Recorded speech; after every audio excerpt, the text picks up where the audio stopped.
실질적으로 법규 위반 행위가 없어서 처벌도 안 했고 자진시정도 할 것도 없었어요. 그러면 어떨까요? 평가 때 이걸 어떻게 해야 될까요? 등급 평가할 때 어필을. 실적이 아예 없잖아요. 그렇죠. 이러한 위반 행위가 우리가 없다라고 그냥 단편적으로 기술해 버리면 아니 있는데 덮고 있고 숨기고 있는 건지 이걸 모르잖아요. 그러면 어떻게 해야 되느냐? 위반 행위가 이렇게 없다라고 할 수 있는 근거가 뭐냐 그러면 예방 활동에 대해서 우리가 이러한 노력을 하다 보니 직원들의 인식이 많이 좋아졌고 그러다 보니까 위반 행위가 이렇게 한 건도 없었습니다. 이렇게 어필해요. 근데 이 부분에 대해서는 그러한 부분들에 대한 실적을 쓰는 게 부담스럽잖아요.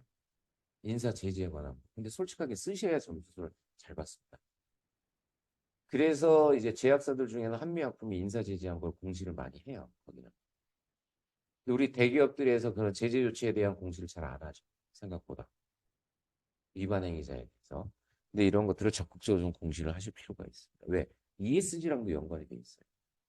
여러 가지 ESG 중에 그러면 지금 이 공정거래 자율준수가 어느 항목에 해당이 되겠습니까? 거버넌스에 해당이 돼요. 그렇기 때문에 다각적인 측면으로서 우리가 접근할 수 있는 포인트를 찾으셔야 돼요.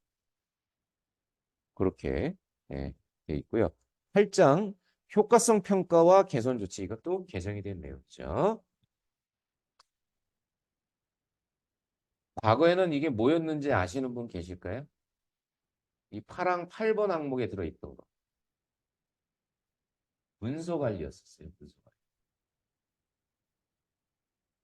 근데 과거에 이제 말한 문서 관리라고 하는 측면들도 ISO 표준에 있는 내용을 그걸 채용을 하면서 그걸 그대로 받아들인 건데 거기서 말하는 문서 관리는 우리 기록이라든가 사실에 관한 내용을 왜곡하지 말고 그런 부분을 관리하라는 취지였는데 과거에는 여기에 있는 파랑에 들어가 있던 내용이 그런 취지의 맥락은 아니었었어요. 문서화된 정보 관리. 그래서 그걸 빼고 효과성 평가하고 개선 조치 이게 더 맞지 않느냐. 해서 이걸 넣은 거예요.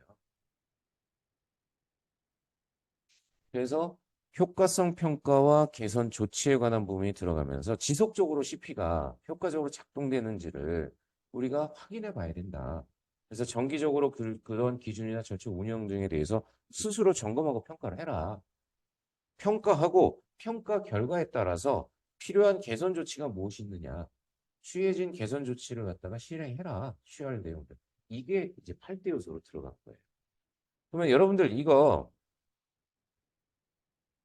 딱 보면서 어떤 느껴지는 게 없나요? 1번부터 8번에 대한 8대 원칙에 대한 거.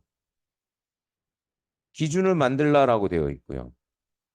기준에 따라서 최고 경영자가 이러한 것을 의지를 가지고 이걸 보여줘야 되고 이것을 운영할 책임자를 임명해야 되고 그 다음에 우리가 이해하기 쉽게 편람을 갖다가 만들어야 되고 교육을 실시해야 되고 내부 감독 체계를 구축 실행해야 되고 거기에 관한 것을 우리가 위반 행위자는 제재를 하고 효과성 평가와 지속적 개선해라. 사항들이 있잖아요. 요구사항. 그 요구사항의 내용 중에 지금 이 1항부터 8항까지 내용이 그 요구사항과 매칭이 돼요. 혹시 그런 생각 안 해보셨어요? 1항은 전반적으로 기준과 절차를 마련해서 실행해라. 자, 임직원에 대한 제재. 이거는 ISO 표준. 우리가 어디에 있냐? 운용.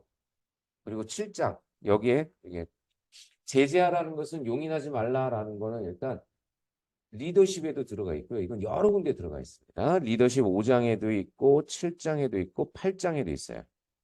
이건 복합적으로 여러 조항에 들어가 있습니다. 마지막으로 효과성 평가와 개선 조치. 모니터링하라라는 게 9장에 있고요. 그걸 통해서 효과성 평가를 해라. 그 다음에 개선에 대한 거는 10장에 있습니다.